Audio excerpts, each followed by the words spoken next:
मनोज, क्योंकि दोनों ही छोर पर हमारे ये दोनों सहयोगी हैं जो आप तक हर तस्वीर पहुंचा रहे हैं और देखिए कितने बड़े हिस्से में ये मलबा नजर आ रहा है। मनोज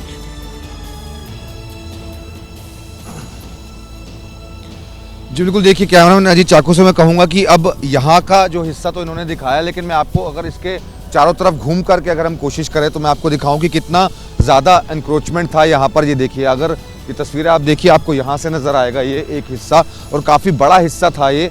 सिर्फ इसी को ही नहीं गिराया गया है, क्योंकि बारातघर जो था वो पूरा रोड के रामलीला ग्राउंड के अंदर से शुरू होकर के, इस वक्त मैं रामलीला ग्राउंड के अंदर इस वक्त मौजूद हूँ। तस्वीरें आप देखेंगे, ये पूरा रामलीला ग्राउंड आपको यहाँ पर नज़र आएगा, और रामलीला ग्राउंड का जो ये कॉर्नर है, यहाँ पर ये जो बारातघर का हिस्सा था वो बना हुआ था। और कैमरामैन अजीत चाकू अब आपको आगे लेकर चलेंगे, आगे की तरफ चलेंगे हम, और आगे यहाँ से आपको दिखाता हूँ कि मैं रोड के उस तरफ तक, यानी कि जो पूरा बारात घर था, आप ये देखिए तस्वीरों के जरिए आपको ये नज़र आएगा। ये देखिए, ये बारात घर जो था वो पूरे के पूरे हिस्से में फैला हुआ था, यानी कि अगर मैं बात करूं तो तुर्कमान गेट की साइड तक, आखिरी तक ये फैला हुआ था। ये देखिए तस्वीरें, कैमरामैन अजीत चाकू आपको दिखा रहे हैं, ये तस्वीरें आप देखिए। यहाँ से अगर मैं बात करूं तो मलबा बहुत ज़्यादा आपको नज़र आ रहा होगा, क्योंकि पक्का कंस्ट्रक्शन जो था वो किया गया था। बाहर की तरफ कुछ कच्चा कंस्ट्रक्शन था, उसके अलावा अगर आप देखेंगे तो पक्का कंस्ट्रक्शन यहाँ पर किया हुआ था। ये देखिए तस्वीरें आप, करीब करीब मैं अभी 40 से 50 कदम चल चुका हूँ, और उसके आगे तक आपको जो तस्वीरें हैं वो यहाँ पर आपको ये नज़र आ रही हैं। ये पूरा का पूरा जो हिस्सा है ये बारात घर का हिस्सा था। इसके साइड में ही वहाँ पर एक मेडिकल सेंटर जो था वो बना हुआ था, और ये पूरा बारात घर जो था वो पक्की कंस्ट्रक्शन की गई थी, प्रॉपर लेंटर डाला गया था। पिलर्स आपको यहाँ पर नज़र आएंगे, इसके अलावा टीन शेड आपको यहाँ पर नज़र आएंगी। ये देखिए आप यहाँ तक, यानी कि इस वक्त में आप सामने आप देखिए, आपको सड़कों पर बसें चलती हुई नज़र आएंगी। रोड के इस साइड में आ चुका हूँ, यानी कि एक बहुत बड़ा जो स्ट्रक्चर था बारात घर का वो बनाया गया था। मस्जिद आपको यहाँ से नज़र आ रही है, तस्वीरों में आप देख सकते हैं मस्जिद यहाँ पर है, लेकिन एक बड़ा स्ट्रक्चर बनाया गया था, प्रॉपर पक्का स्ट्रक्चर बनाया गया था, बाकायदा लेंटर यहाँ पर डाला गया था, और उसके बाद ये इलीगल कंस्ट्रक्शन जो थी वो की गई थी। और उसके बाद कल जो कार्रवाई हुई है उसमें भी इस पूरी इलीगल कंस्ट्रक्शन को गिरा दिया गया है पूरी तरीके से। मलबा आप तस्वीरों में देख सकते हैं, दूर तक जहां तक आपकी नज़र जाएगी वहां तक आपको ये मलबा ही मलबा नज़र आएगा। तो 4 दिन का जो वक्त है वो इस मलबे को हटाने में लग सकता है, जो अधिकारियों से हमारी बातचीत हुई है। फिलहाल स्थिति की अगर बात करें तो स्थिति एकदम अभी यहाँ पर कंट्रोल में है, क्योंकि रात को ज़रूर यहाँ पर कुछ उपद्रवी पहुंचे थे जिन्होंने पुलिस के ऊपर पथराव किया था। हालांकि जो अधिकारियों से हमारी बातचीत हुई है उनका साफ तौर पर यह भी कहना है कि जब इस स्ट्रक्चर को गिराया जाना था, जब एमसीडी से बातचीत हो गई थी, उसके बाद अमन कमेटी के साथ भी पुलिस अधिकारियों की मीटिंग हुई थी। इसके अलावा जो आसपास के लोग हैं, मस्जिद के लोग हैं, उनसे भी मीटिंग हुई थी, और उसके बाद अधिकारियों ने भी ये नहीं सोचा था कि अचानक से कुछ उपद्रवी यहाँ पर पहुँचेंगे और पथराव हो जाएगा, क्योंकि जब बातचीत हो चुकी थी और इलीगल कंस्ट्रक्शन थी उसको गिराया जाना था। अचानक से हुए पथराव के बाद पुलिस भी हैरान है।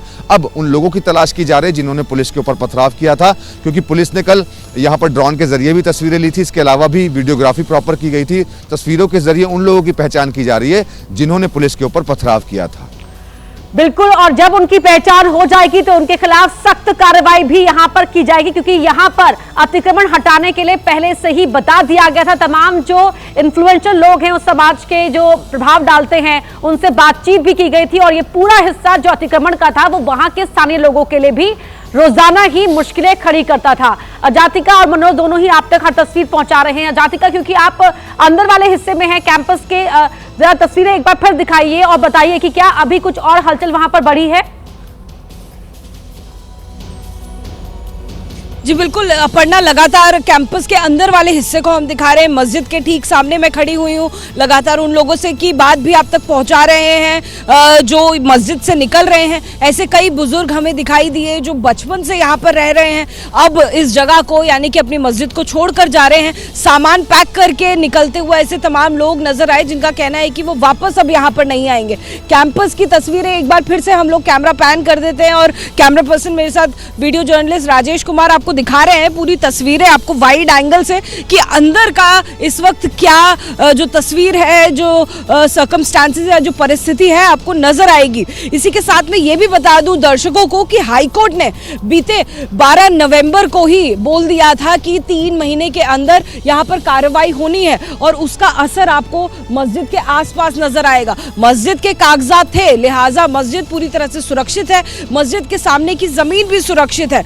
लेकिन जैसा कि 12 नवंबर 2025 को ही कहा गया था कि एमसीडी को निर्देश दिया गया था कि 3 महीने के अंदर अवैध अतिक्रमण को हटाने की कार्रवाई की जाए। इसके बाद 24 नवंबर 2025 को सभी पक्षों को सुना गया था। चेयरमैनशिप की जो एक हियरिंग रखी गई थी उसमें फैज इलाही मस्जिद की मैनेजमेंट कमेटी भी शामिल हुई थी, दिल्ली वक्फ बोर्ड के भी प्रतिनिधि शामिल हुए थे, डीडीए के भी प्रतिनिधि शामिल हुए थे, जिसके बाद ये कार्रवाई की गई है। ऐसे में जब सभी पक्षों को सुना गया, सबको बराबर सुनने का मौका दिया गया, लगातार एक के बाद एक हियरिंग भी हुई, मैनेजमेंट कमेटी की बैठकें भी हुई, हाई कोर्ट तक भी मामला पहुंचा, लेकिन उसके बावजूद जब निर्देश दे दिए गए थे कि मस्जिद के आसपास का जो इलाका है उसके अतिक्रमण को हटाया जाएगा, तो ऐसे में वो उपद्रवी कौन थे जिन्होंने मौका देखकर जब पुलिस यहाँ पर पहुंची है, जो तमाम फोर्स यहाँ पर पहुंची है, उनके ऊपर उपद्रव किया, उनके ऊपर पथराव किया।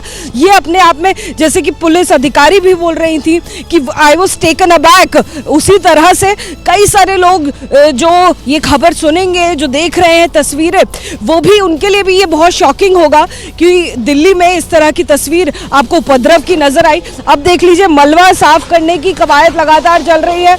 अब जो मलबा साफ करने के लिए जेसीबी मशीन है वो कैंपस के आगे की तरफ पहुंच गई है। पीछे से मेरे वरिष्ठ सहयोगी मनोज आपको तस्वीरें दिखा रहे हैं जहां पर मलबा साफ किया जा रहा था। तो अब आप आगे की भी तस्वीर देख लीजिए। ऐसे जेसीबी के 33 बुलडोजर्स और जेसीबी कुल मिलाकर यहाँ पर मौजूद हैं जो कार्रवाई कर रहे हैं। 20% से कम अब काम बाकी है। करीबन 15 से 18% जो काम है यानी कि अतिक्रमण को हटाने का, वो फिलहाल बाकी है।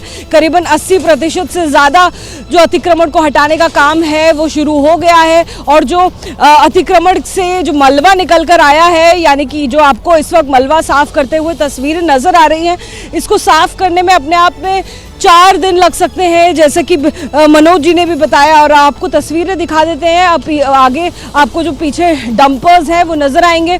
इन मलबे को भर भर के उन डंपर्स में ले जाया जा रहा है, जिससे कि इस सड़क को जल्द से जल्द क्लियर किया जा सके, यहाँ पर किसी तरह से अशांति ना फैले, उसकी कोशिशें भी फिलहाल की जा रही हैं। रैपिड एक्शन फोर्स बड़ी संख्या में मौजूद है, पुलिस के आला अधिकारी इस वक्त मौजूद है। अब ये तस्वीर देखिए, हम आपको नज़दीक से दिखा रहे हैं। यहाँ पर डायग्नोस्टिक सेंटर हुआ करता था, तमाम क्लिनिक्स हुआ करते थे, और उनकी भी एक तरीके से जो पक्की दीवार है, पक्का स्ट्रक्चर है, वो यहाँ पर आपको नजर आएगा। और एक तस्वीर आपके जरिए, मनोज के जरिए हमारे दर्शकों ने देखी। बिलाल अहमद की आधी रात की जो रिपोर्ट है वो भी दर्शकों को हमने दिखाई, और तमाम तस्वीरें कि वहां पर कल रात को क्या हालात बने थे और आज सुबह अभी क्या हालात है। लगातार मलबा हटाने का काम किया जा रहा है। अभी जो स्थिति है वो शांतिपूर्ण बनी हुई है, आगे भी बनी रहे इसकी लगातार कोशिशें भी की जा रही हैं।